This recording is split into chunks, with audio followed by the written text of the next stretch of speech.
भारतीय इतिहास के पन्ने मुगल साम्राज्य के स्वर्णिम युग से भरे पड़े हैं और ऐसा ही एक 400 साल पुराने सिक्के के साथ भारत का स्वर्णिम इतिहास जुड़ा हुआ है। संकेतों से पता चलता है कि मुगल शासक जहांगीर ने आगरा टकसाल में 2 शुद्ध सोने के सिक्के डलवाए थे और ये सोने के सिक्के 1000 तोले के थे। तुजुक ए जहांगीरी में जहांगीर ने इनका उल्लेख भी किया है। तुजुक ए जहांगीरी जहांगीर की आत्मकथा है और उनके इस आत्मकथा से और उनके दस्तावेजों से पता चलता है कि अकबर की मौत पर शोक संदेश और उपहार ईरान के शाह ने भेजे थे। इससे खुश होकर जहांगीर ने शाह के राजदूत जमील बेग के माध्यम से शाह को ये सोने का एक सिक्का उपहार स्वरूप भेजा था और दूसरा सिक्का हैदराबाद के निजाम मुकर्रम शाह के पास था और जिसे ये विरासत में मिला था। और देखिए, इन सिक्कों का जिक्र केवल जहांगीर की किताब तुजुक ए जहांगीरी में ही नहीं है, बल्कि निकोलाओ मनुची, कैप्टन हॉकिंस जैसे विदेशी इतिहासकारों ने या जो कहीं विदेशी यात्रियों ने भी इस सिक्के के बारे में जिक्र किया है। और ये भी जिक्र आता है कि ईरान के शाह को ये एक उपहार में दिया गया था और दूसरा नवाब निजाम के पास पहुंचा था जो आसफ जाह वंश के थे।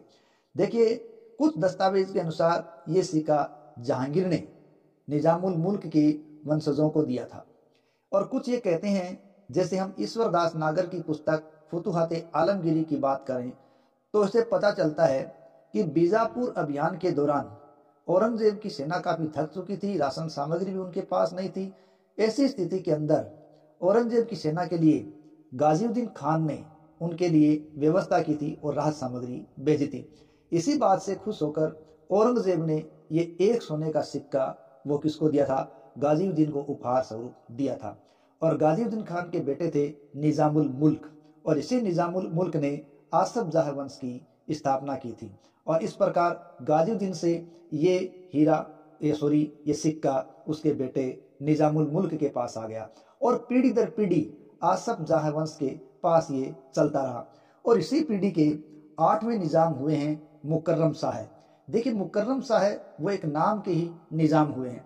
उनके पास ये जब सिक्का पहुंचा, लेकिन आज़ादी के बाद जब उनकी तिजोरियों से इसकी पड़ताल की गई तो उनकी तिजोरी में सिक्का नहीं मिला। दरअसल 1980 के दशक के अंतिम दिनों में ये स्विट्जरलैंड में नीलामी के लिए रखे गए थे और इन सिक्कों की नीलामी में रखने वाले मुगलों का पुराना जागीरदार और हैदराबाद का अंतिम नवाब मुकर्रम शाह था, जो कि इस वक्त दिवालिया हो गया था।